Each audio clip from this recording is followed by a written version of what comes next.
Hi hello మేము ఎక్కడికి వెళ్తున్నాం అనుకుంటున్నారా? పూరి జగన్నాథ్ టీటీడీ టెంపుల్కి మధ్యలో పిల్లర్ కింద ఒక అమ్మవారు ఉంటారు, కట్టమైసమ్మ అని.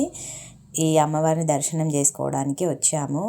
ఇక్కడ చూడండి, ఇంకా లోపలికి వెళ్తున్నాము. మొక్కుకొని బయట కొబ్బరికాయ కొట్టేసి బొట్టు పెట్టుకొని ఇక్కడ ఇంకా చూడండి, ఈ అమ్మవారిని చూడడానికి వచ్చాము. ఈ అమ్మవారి స్పెషల్ ఏంటంటే వాటర్ దగ్గర ఉంటుంది అమ్మవారు. అంటే వాటర్ ఊరుతుంది అక్కడ అమ్మవారి ముందు. అవి ఎక్కడి నుంచి వస్తాయనేది తెలియదు ఎవ్వరికి.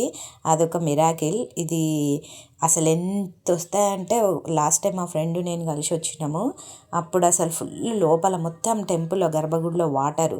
ఆ వాటర్ లోపల ఉన్నాయని అమ్మవారి దర్శనం చేసుకోవడానికి కూడా పంపించలేరు. మేము ఇంకా వాటర్ని టేస్ట్ చేస్తున్నాము. అదే తీర్థం అనుకొని తాగుతున్నాము. కానీ వాటర్ మాత్రం బాగున్నాయి.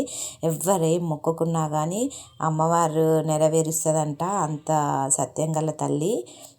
ఫస్ట్ అనుకొని కొబ్బరికాయ ముడుపు కట్టాలంట. దాని తర్వాత ఆ మొక్కు తీర్చుకోవడానికి సండే కానీ ఫ్రైడే కానీ చేయాలంట. కానీ అమ్మవారు మాత్రం చాలా బాగుంది. ఇంకా మౌలిక కూడా వాటర్ తాగుతుంది. ఇంకా అమ్మవారిని చూడండి. మేము ఇంకా అసలు ఎంత దగ్గర నుంచి తీసినామంటే అస్సలు కళ్ళకి కట్టినట్లుంది. అమ్మవారికి రెడ్ కలర్ శారీ కట్టారు. అసలు ఆ రోజు మేము ఫ్రైడే వెళ్ళింది, కానీ జనాలు ఎక్కువ లేరు. కానీ దర్శనం చేసుకొని వెళ్తూ ఉంటారంట. వాళ్ళ వాటర్ వస్తూనే ఉంటాయి. ఆ వాటర్ వెళ్ళడానికి దారి, అసలు ఆ వాటర్కి దారి పెట్టారు. ఆ దారి నుంచి ఆ వాటర్ ఎక్కడికి వెళ్తాయో కూడా తెలియదు. కాశీకి వెళ్తాయా, ఎక్కడికి వెళ్తాయో కూడా తెలియదు. ఈ వీడియో కనుక నచ్చినట్లయితే లైక్ చేయండి, షేర్ చేయండి, సబ్స్క్రైబ్ చేసుకోండి.